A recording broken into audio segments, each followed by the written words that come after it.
Hello my dear student, फिर से आप सभी का स्वागत है आपका अपने YouTube channel new MJ academy में। डियर स्टूडेंट, आज की क्लास में हम जानेंगे कि संसाधन क्या है और संसाधन के अंतर्गत कौन कौन से पार्ट होते हैं और कौन कौन से पार्ट किस काम के उपयोग में आते हैं।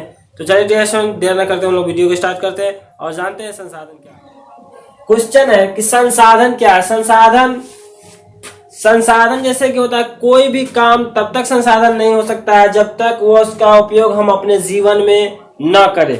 अगर कोई भी वस्तु हो, दुनिया की कोई भी वस्तु, वह तब तक संसाधन नहीं कहलाएगा जब तक कि उसका उपयोग हम अपनी आवश्यकता की पूर्ति के लिए नहीं करते हैं। ये मार्कर हो गए, कपड़े हो गए, जो भी बोर्ड है, इसका इस्तेमाल अगर हम अपनी आवश्यकता की पूर्ति के लिए नहीं करते हैं तो ये संसाधन नहीं कहलाएंगे। संसाधन कब कहलाएंगे? जब ये उपयोग में आएंगे।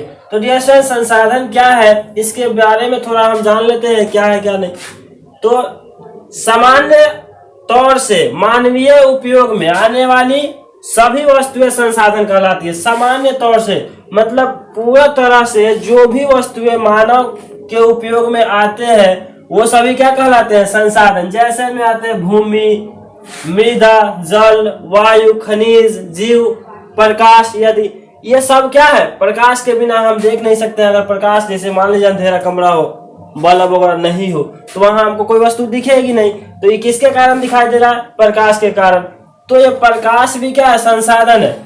वर्तमान परिवेश में सेवाओं को भी संसाधन माना गया। सेवाओं को भी क्या माना गया? संसाधन। जैसे कोई कवि है, कोई कविता सुना रहा है, कहानी लिख रहे हैं, तो उसको पढ़ कर कोई व्यक्ति मोटिवेट होता है, कोई अच्छा काम करता है। फिर उसके बाद में गायक है, गीतों के माध्यम से शरीर के तनाव दूर होते हैं। ये चित्रकार है, अपने चित्रकारी करता है, ये भी एक प्रकार का क्या है? सेवा है। ये सभी क्या है? एक प्रकार का सेवा है। सेवा को भी संसाधन माना गया है। वस्तुतः संसाधन का अर्थ बहुत ही व्यापक है। प्रसिद्ध भूगोलविद जिमरमैन के अनुसार, जिमरमैन ये कहते हैं कि संसाधन होते नहीं है, संसाधन बनते हैं। संसाधन होते नहीं है, संसाधन बनते हैं। वास्तव में देखा जाए तो मानव अपनी आवश्यकता की पूर्ति के लिए संसाधन का उपयोग करता है। जब तक उपयोग नहीं करेगा तो संसाधन कहाएगा ही नहीं। इसीलिए जिमरमैन के अनुसार है कि संसाधन होते नहीं है, संसाधन बनते हैं। जैसे चलते हैं हम लोग देखते हैं कि संसाधन के अंतर्गत कौन कौन सा संसाधन पढ़ना है। तो संसाधन के अंतर्गत हम लोग जो फर्स्ट पढ़ना है ना चैप्टर, इसमें हमको पढ़ना है प्राकृतिक संसाधन के बारे में और दूसरा पढ़ना हम लोग को मानवीय संसाधन के बारे में। और प्राकृतिक संसाधन के अंतर्गत हम लोग को पढ़ना है नवीकरणीय और दूसरा है अनवीकरणीय।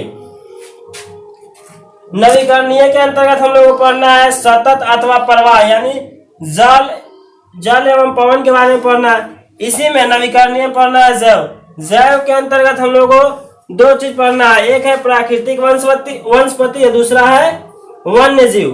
अब आते हैं हम लोग अनवीकरणीय में। अनवीकरणीय में हम लोगों को पढ़ना है चक्रीय, जैसे कि धातु, और उसमें आते हैं हम लोग अचक्रीय में।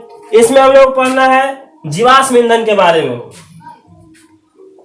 और मानवीय संसाधन में हम लोग आते हैं, संसाधन के दूसरा पार्ट है, इसमें हम लोग संरचनाएं एवं संस्थाएं के बारे में पढ़ेंगे, मात्रा एवं गुणवत्ता के आधार पर।